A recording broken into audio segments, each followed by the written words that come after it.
Your kind doesn't belong in here. The blonde ticket agent sneers at the black woman in faded jeans. The marble floors of majestic cinema gleam like frozen tears under the weight of crystal chandeliers, each surface polished by hands that will never afford a ticket. Behind bulletproof glass that separates the worthy from the wanting, Madison Whitmore flicks her French manicured nails against the gold-plated counter, counting the seconds until this inconvenience removes itself from her presence. Her blue eyes, cold as winter privilege, scan the woman before her with the practiced disgust of someone who learned early that certain people belong in certain places, and this isn't one of them. The silence stretches between them like a taut wire, vibrating with decades of unspoken rules, while patrons in designer clothes pretend to study movie posters rather than witness another routine humiliation. But they don't know that this woman in worn denim holds the power to shatter their comfortable world with a single phone call. That their temple of exclusion is about to become a monument to justice. What would you do if someone judged your worth by the color of your skin? Comment below and tell me where you're watching from, because this story needs to be heard everywhere, in every language, by every person who's ever been told they don't belong. Saturday evening drapes itself across downtown like an expensive shawl, all gold thread and shadow. The majestic cinema rises from the concrete like a pharaoh's tomb, its Art Deco facade a love letter to an age when elegance meant exclusion and beauty belonged only to those who could afford it. For 30 years, this temple of entertainment has stood as a fortress against the unworthy, its 20 locations across the nation forming a constellation of privilege that maps the geography of American inequality. Angela Walker guides her 10-year-old Honda Civic into the parking lot, the car's modest engine coughing slightly as she finds a space between a Mercedes and a Tesla. The parking attendant, a young Latino man whose name tag reads Miguel, glances up from his phone just long enough to note the make and model before dismissing her as another lost tourist who took a wrong turn into the wealthy district. At 42, Angela moves with the deliberate calm of someone who has learned that rage is a luxury the marginalized can rarely afford. Her dark skin catches the dying light like polished mahogany, her natural hair pulled back in a simple ponytail that her stylist would call a tragedy and her mother would have called practical. The white t-shirt she wears came from Target's clearance rack, the jeans from a thrift store in Oakland, the sneakers from a time before her bank account held more zeros than she once dreamed possible. Every item chosen with surgical precision for this moment, this return. The ghosts are waiting for her at the entrance. 30 years collapse like a bad edit, and suddenly she's 12 again.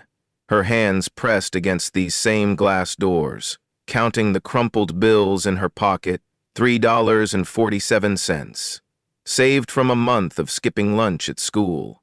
The memory plays in high definition, the weight of July heat on her shoulders, the smell of popcorn drifting through the air vents like a taunt.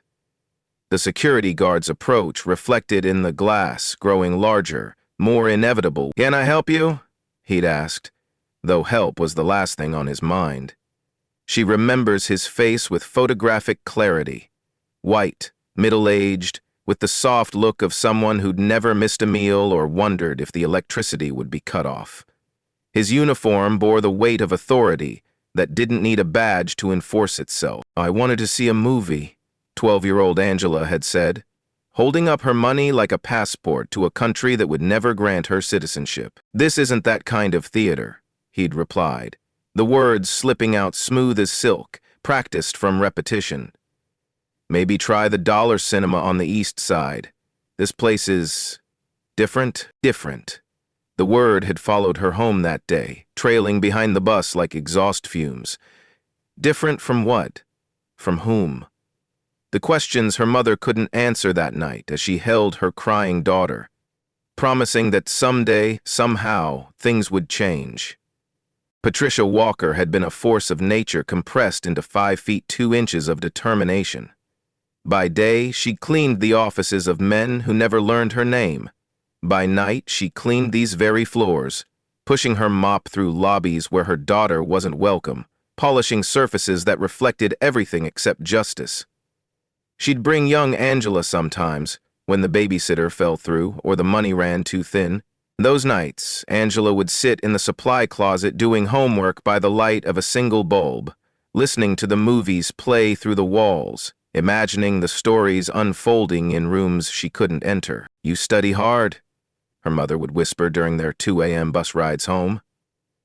"You study and you grow and you become so big they can't keep you out. And then, baby, you don't just walk through those doors. You buy the whole building." Patricia Walker died of a heart attack at 53, her body worn out from carrying other people's comfort on her back. She never saw her daughter's first million, never read the Forbes articles, never knew that her wild promise would become prophecy. But her words lived on, etched into Angela's bones like scripture. 3 days ago, in a boardroom that cost more to furnish than her mother made in a lifetime, Angela signed papers that would have made Patricia Walker weep with joy and disbelief. The acquisition of Majestic Cinema Corporation, all 20 locations, the real estate portfolio, the distribution rights, the streaming platform that reached 30 million subscribers. Completed without fanfare or press release, the business media would explode with the news Monday morning. Tonight, she simply wants to sit where she was once forbidden, to watch a movie in peace, to whisper to her mother's ghost that the doors are open now, Mama. Wide open. The lobby embraces visitors in marble and gold, every surface designed to whisper wealth and whisper warnings.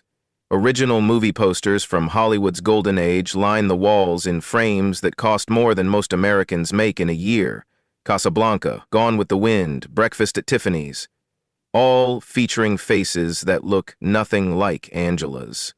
The popcorn perfumes the air with real butter, a small luxury that separates the elite from the masses who settle for artificial flavoring. The carpets, imported from Italy, swallow footsteps and mute the outside world, creating a cocoon where poverty can be forgotten and privilege can flourish undisturbed. Staff members in burgundy uniforms move with the choreographed precision of a Broadway show, their movements efficient, their smiles calibrated to recognize and respond to visual cues of wealth. They've been trained, Angela knows, to spot designer labels at 50 feet, to differentiate between old money's understated elegance and new money's desperate display. They've been taught in workshops with euphemistic titles how to identify security risks and customer fit, code words that dress discrimination in corporate clothing. Angela approaches the ticket counter, her sneakers silent on marble that once knew her mother's mop. Madison Whitmore stands behind bulletproof glass that serves no real security purpose in this neighborhood, where crime is something that happens to other people in other places. 25 years old, she embodies everything Majestic Cinema believes it represents. Blonde hair twisted into a chignon that probably cost more than Angela's entire outfit, makeup applied with the precision of an Instagram tutorial, posture that speaks of ballet lessons and private schools, and a life where no was something that happened to other people. "Good evening," Angela says, her voice carrying the quiet authority of boardrooms and billion-dollar deals, though Madison cannot hear it through her assumptions. "I'd like 1 ticket for the 7 o'clock showing, please." "VIP section?" Madison's fingers adorned with gel nails that spell out "blessed" in tiny crystals hover over the keyboard without making contact. The pause stretches like taffy, sweet with condescension and sticky with prejudice. Her eyes perform the inventory that Angela has endured 10,000 times. Inexpensive clothes, brown skin, natural hair, no visible jewelry, no designer handbag, no markers of belonging. The calculation completes in seconds, the judgment final and absolute. Behind Angela, a line forms with the patience of people who've never been kept waiting for anything that mattered. A couple in matching Burberry, their faces carved from catalog perfection. A businessman whose Rolex catches the light like a small sun. It's worth more than most annual salaries.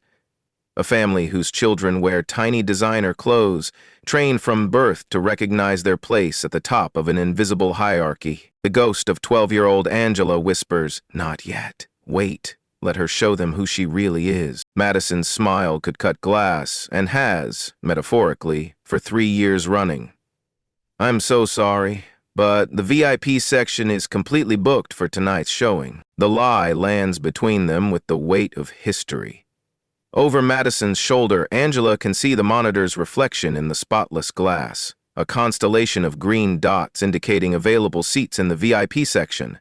At least 30 empty spaces in a theater that Madison claims is full. Angela has negotiated with Fortune 500 CEOs who tried to intimidate her with silence, has stared down board members who questioned her every decision, has built an empire in an industry that wanted her to remain a consumer, never a creator.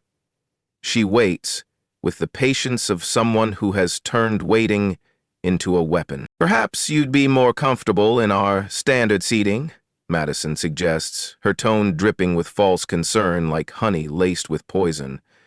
"Though I should mention, even our regular tickets are quite expensive, $150. The VIP section, which is sold out, as I mentioned, runs $200 per ticket.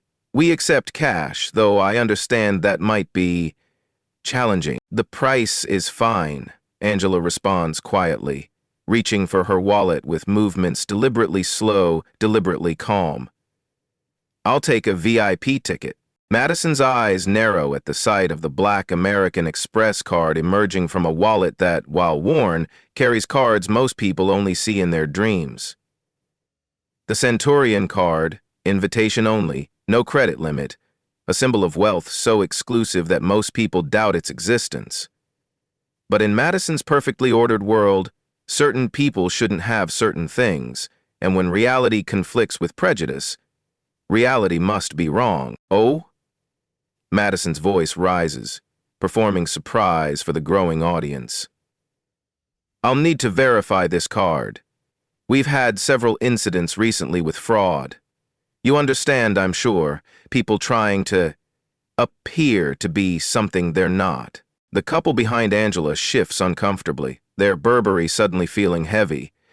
The businessman clears his throat, a sound that could mean anything and therefore means nothing. Nobody speaks up. Nobody ever does. "Of course," Angela replies, her voice steady as a heartbeat. "Take all the time you need." Madison makes a production of examining the card, turning it over and over, as if it might reveal its secrets like a mood ring.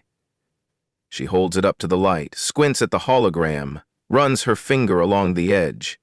Each gesture calculated to humiliate, to extend the moment of suspicion into an eternity of accusation. She types with exaggerated slowness, each keystroke a small percussion of skepticism. Madison muses, loud enough for everyone to hear. "The system seems to be having trouble with your card. This happens sometimes with certain types of cards, from certain types of banks." The implication hangs in the air like smog. Certain types. The phrase does double duty, triple duty, carrying the weight of every assumption Madison has made since Angela approached her counter. "I can wait," Angela says. Madison picks up the phone, her movements theatrical, ensuring everyone can see this unusual situation requiring special attention. "Hi, James? Yes, I need a manager to verify a card." Yes, one of those situations." She looks directly at Angela while speaking, her blue eyes cold as a medical examiner's. "You know the type." "Exactly. Could you send someone down and maybe notify security just to be cautious?" The woman in designer clothes whispers to her husband, their heads bent together like conspirators. Someone takes out a phone, pretending to text but clearly recording, the lens catching every moment of this familiar drama. The security guard, young, eager to prove himself worthy of his uniform, drifts closer to the ticket counter with the casual purposefulness of a shark scenting blood. "Ma'am," Madison continues after hanging up, her voice switching to a false professionalism that fools no one. "I'm going to need additional identification. Driver's license, passport, proof of address, recent utility bills. This is standard procedure for all high-risk transactions. Angela produces her license without comment. Madison studies it like a detective examining evidence of a crime she's already solved in her mind. Angela Walker, she reads aloud, ensuring everyone can hear. And you live in Oakland? She pronounces Oakland like it's a disease that might be contagious, her nose wrinkling slightly. That's quite a distance to drive for a movie. Are you sure you're in the right place? There's a multiplex near the BART station that might be more convenient for you. More your speed, if you know what I mean. The security guard steps closer, his hand not quite touching his radio but hovering near it like a threat. He's young, maybe 22, his dark skin a shade lighter than Angela's, his eyes carrying the conflict of someone enforcing rules that could just as easily apply to him. The gesture isn't lost on Angela, or the recording phones that have multiplied like digital witnesses. I'm exactly where I want to be, Angela says, each word precise as a scalpel. Madison's professional mask slipped like makeup in rain. Look, I'm trying to help you here. This isn't your neighborhood Walmart or whatever. Our clientele has certain expectations, standards. We cater to a specific demographic. Maybe you should try the Aurora Cinema downtown. They're more inclusive, diverse. You'd probably feel more comfortable there with your people, your people. The words hang in the air like a noose, swaying slightly in the climate-controlled atmosphere. Your people, as if humanity could be sorted into containers, separate but equal, except everyone knows the lie that phrase carries. Are you refusing to sell me a ticket? Angela asks, her voice carrying the same tone she used when dismantling a prosecutor's case against her company, when facing down senators who questioned her success, when standing before judges who couldn't believe a black woman from Oakland had built what she'd built. I'm suggesting, Madison's voice drops to a whisper designed to carry, a stage whisper that ensures everyone hears while maintaining plausible deniability, that you might be happier somewhere else, somewhere you'd fit in better, somewhere that matches your aesthetic. I'm sure you understand what I'm saying. The words land like slaps, each one precise and painful. Around them, the audience grows. More staff members find reasons to linger near the counter. Customers abandon the concession stand to watch this familiar theater, this performance as old as America itself. Madison slides the black card back across the counter using only her fingertips, as if poverty might be contagious, as if Oakland might rub off on her manicure. Unfortunately, our system simply cannot process this card. Technical difficulties. You'll have to go elsewhere. I'm sure you understand. The security guard takes another step forward, close enough now that Angela can read his name tag, Deshaun Williams. His face carries the weight of 1,000 conflicts, the pain of enforcing boundaries that exclude people who look like his mother, his sister, himself, on days when the uniform doesn't protect him. Ma'am, Deshaun says, his voice carefully neutral. If you're not making a purchase, I'll need to ask you to step aside for other customers. Angela looks at him, young, nervous, following orders he doesn't fully believe in but needs to follow to keep a job that pays barely enough to cover Oakland rent. Then she looks at Madison, whose triumph shines in her eyes like fever, who has done this before, who will do this again, who goes home each night satisfied that she's maintained the standards that keep the right people in and the wrong people out. Finally, she looks at the cameras, at the phone recording, at the witnesses who will later claim they didn't see anything wrong, that it was all a misunderstanding, that surely, in 2025, these things don't happen anymore. Whole moment, Angela says, her voice carrying the calm before lightning strikes. She pulls out her phone. Madison's smirk widens into something carnivorous. Here it comes. The empty threats. The promises to call lawyers they can't afford, to write reviews that won't matter, to stage protests that won't materialize. These people always make scenes when they don't get their way, Madison thinks, They always claim discrimination when they're simply experiencing standards. Angela dials. The phone rings once. Her voice, when she speaks, carries the authority of someone who signs checks that change lives.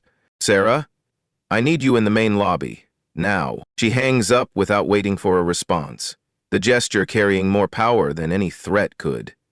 Turning back to Madison, she allows herself the smallest smile, the kind she learned in boardrooms where men tried to explain her own company to her. You should probably sit down, Angela says quietly. Madison laughs, the sound sharp as breaking crystal.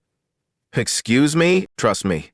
You'll want to be sitting for this. The next 90 seconds will become legend, shared in group chats and Twitter threads, analyzed in business schools and diversity workshops, a moment when the architecture of assumption collapses in real time.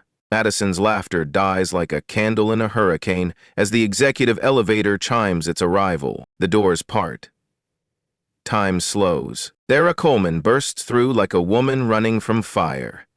The chief operating officer, who once made a janitor cry for using the wrong door, sprints across marble in $1,200.00 Louboutins, her Armani suit twisted, her perfect hair wild, mascara streaking from tears of pure terror. Mass Walker, the name explodes across the lobby like a bomb. Every single person freezes. The businessman's Rolex slips from his wrist, clattering on marble. The designer couple clutch each other. Someone's coffee cup shatters on the floor. Oh God, oh God, oh God. Sarah is sobbing, actually sobbing, falling to her knees in front of Angela. Please, I didn't know you were. I'm so sorry. Please don't. Madison's face. Oh, Madison's face. It's like watching a building collapse in slow motion. First confusion, why is the COO crying? Then recognition, Mrs. Walker? Then the devastating, soul-crushing realization that hits her like a physical blow. Her legs buckle. She grabs the counter to stay upright, her perfect nails scraping against gold plate. No, Madison whispers. Then, louder, desperate. No, that's not, she can't be. Angela stands perfectly still. 10 seconds pass, 20, 30. The entire lobby holds its breath, waiting. Will she show mercy? Will she forgive? The teenage girl filming whispers, "Oh my God," over and over. Deshaun looks like he might faint. Angela's eyes find her mother's picture in her wallet, still open on the counter where Madison rejected her card.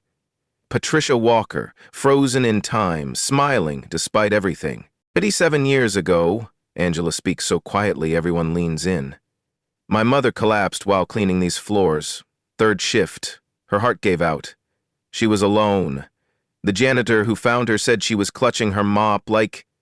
Angela's voice breaks for the first time. Like it was the only thing keeping her connected to this world. Tears now. Real tears on Angela's face. Madison makes a sound like a wounded animal. She died in the service elevator. They wouldn't let the paramedics use the main one. Policy. Angela looks at Sarah, who has gone white as paper. Isn't that right, Sarah? That was your policy. You signed it. I was just following... Sarah starts. Orders. Yes. Madison was following orders too. Angela turns to Madison, whose mascara runs in black rivers. Do you know what my mother's last words were? The janitor told me. She said, "Tell my baby the doors will open." Tell her to make them open. The entire lobby is crying now. The businessman, the teenage girl, even the security guards.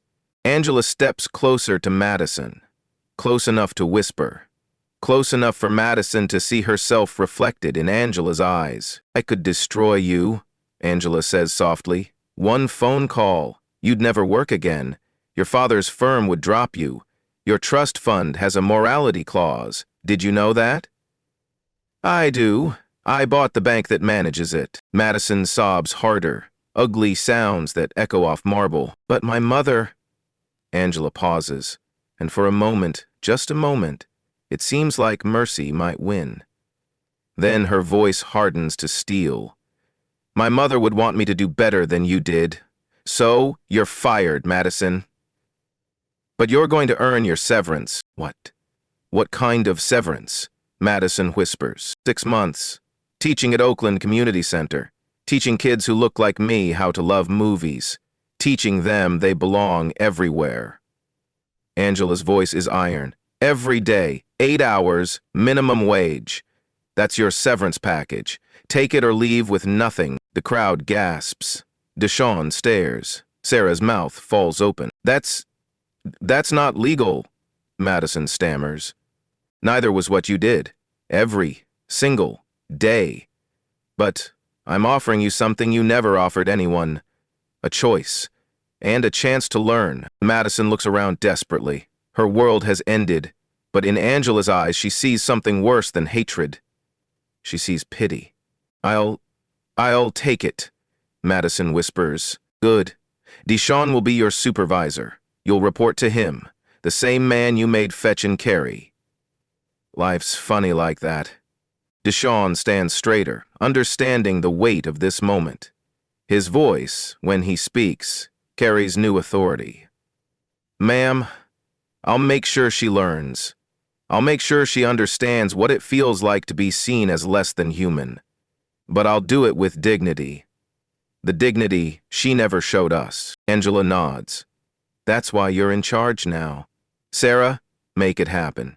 Legal documents by Monday. She turns to face the crowd, and when she speaks, her voice carries the weight of history correcting itself. Majestic Cinema is closed, all locations, effective immediately. We reopen in 1 week as something new, action, reversing the game, and reform. Sarah clutches her chest. The revenue will triple within a year, Angela cuts her off. Here's what happens now. 3 things. Just 3. She holds up one finger. 1. Living wages. $30 minimum. Every employee. Starting now, the crowd murmurs. Employees' eyes widen. 2 fingers. 2. The Patricia Walker Film School Fund. Every person Madison turned away gets a full scholarship. Every single one. Deshawn is writing frantically, tears streaming down his face. 3 fingers. 3. First Sunday of every month. Free movies, every theater, every film. No questions asked. No income verification. Just come. A voice from the crowd, the teenage girl in the McDonald's uniform. But what if we can't afford the other days? Angela finds her instantly. What's your name, sweetheart? Keisha. Keisha, anyone who works minimum wage gets tickets for $5, always. Any movie, any time. That's not charity. That's recognizing that the people who serve our popcorn should be able to afford to watch our movies. Keisha starts crying. Her manager, standing beside her, puts an arm around her shoulders. Marcus Johnson, the janitor, steps forward. His voice shakes. Ma'am? What about people like me, the ones who've been hidden? Angela's composure finally cracks completely. She walks to him, this man who could be her mother's brother, who carries the same exhaustion in his shoulders. What's your name, sir? Marcus Johnson, ma'am. 15 years cleaning these floors. Without hesitation, Angela hugs him. Right there in front of everyone. The billionaire CEO and the janitor. Embracing like family. You use any elevator you want, she whispers, loud enough for the phones to hear. You eat in any restaurant. You walk through any door. And Mr. Johnson? You get the same thing my mother never got. Respect. And a 50% raise, effective yesterday. Marcus breaks down completely. The crowd is sobbing. Even the security guards wipe their eyes. We reopen in 1 week. Angela announces, her voice stronger now. Not as the old Majestic, as the Patricia Walker Cinemas, where every story matters, where every person belongs, where dreams don't have a price tag. She heads for the door, then turns back. Oh, and Madison, your first class is Monday, 8 a.m. Don't be late. The kids are expecting you. 1 month later, Deshawn's perspective. Deshawn Williams adjusts his new suit. Not expensive, but clean, fitting properly for the first time in his life. He stands in the lobby where he once enforced rules that broke his heart. Today, he trains new hires. Everyone belongs here, he tells them. That's not just policy, that's promise. His trainees, recruited from Oakland, Compton, Watts, nod eagerly. One raises her hand. What if someone gives us trouble about it? Deshawn smiles. Then you call me, and I'll remind them who owns this place. Across town, Madison Whitmore sits in a circle of children at Oakland Community Center. Her designer clothes are gone, replaced by jeans and a t-shirt that reads, "Movies for Everyone." Who can tell me their favorite movie? She asks. A dozen hands shoot up. Black hands, brown hands, hands that would have been turned away from her counter. "Black Panther," a boy shouts. "Way?" Madison asks. "Because he looks like me." Madison's eyes fill with tears. 6 weeks ago, she would have sneered. Today, she understands. "Yes," she whispers. "He does, and that matters." Angela sits in the Patricia Walker Memorial Cinema, but tonight, she's not alone. The entire theater is full of children from her old neighborhood. Their first movie. Their first time in seats that cost more than their parents make in a week. Jerome approaches with popcorn. "Ms. Walker, the kids wanted me to give you this." It's a hand-drawn card. Dozens of signatures. The message, in careful children's handwriting, "Thank you for opening the doors." Angela can't speak. These children, they could have been her. Were her. Will never have to be her again. On screen, the movie begins. It's an animated film about a young girl who dreams of flying. The girl is black. She's brilliant. She's brave. She belongs in every frame. A little girl in the front row gasps with delight. "She looks like me." Angela remembers being 12, face pressed against glass, counting coins. She remembers her mother's whispered promises. She remembers the security guard's dismissal, but mostly she remembers the dream. "Yes, baby," Angela whispers, though the girl can't hear her. "She looks exactly like you. And you belong here. You always did." Her phone buzzes, a message from the board. Stock up 400%. Highest customer satisfaction ratings in company history. You were right. She deletes it without responding. The numbers don't matter tonight, only the gasps of wonder. The children seeing themselves on screen, the doors that will never close again. Marcus Johnson enters quietly, no longer using the service elevator. He nods to Angela, one survivor to another. His granddaughter sits 3 rows up, eyes wide with wonder. "Thank you," he mouths. "Thank your granddaughter," Angela mouths back. "She's the reason." As the credits roll, Angela stands to leave, but a small hand tugs her shirt. A little girl, maybe 6, with eyes like Angela's once were. "Miss, my mama cleans offices, like your mama did." Does that mean... Does that mean I can be like you? Angela kneels to her level. "Baby, you're already like me. You're already brave. You're already worthy. And these doors? They're yours now, forever." The girl hugs her, tiny arms fierce with hope. Outside, Angela's Honda waits faithfully. As she drives home, she passes 20 Patricia Walker cinemas, all glowing with welcome, all full of dreams. Her mother's photo smiles from the dashboard. "We did it, Mama. We opened every door." But the real victory isn't in the buildings or the billions.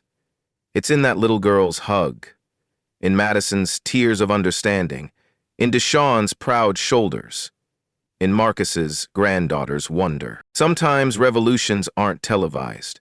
Sometimes they're projected on screens. One dream at a time, one child at a time, one open door at a time. And sometimes, just sometimes, the rejected become the redeemers. The Patricia Walker cinemas glow in the night. Inside, every seat is full. Every story matters. Every dream counts. Every single person belongs.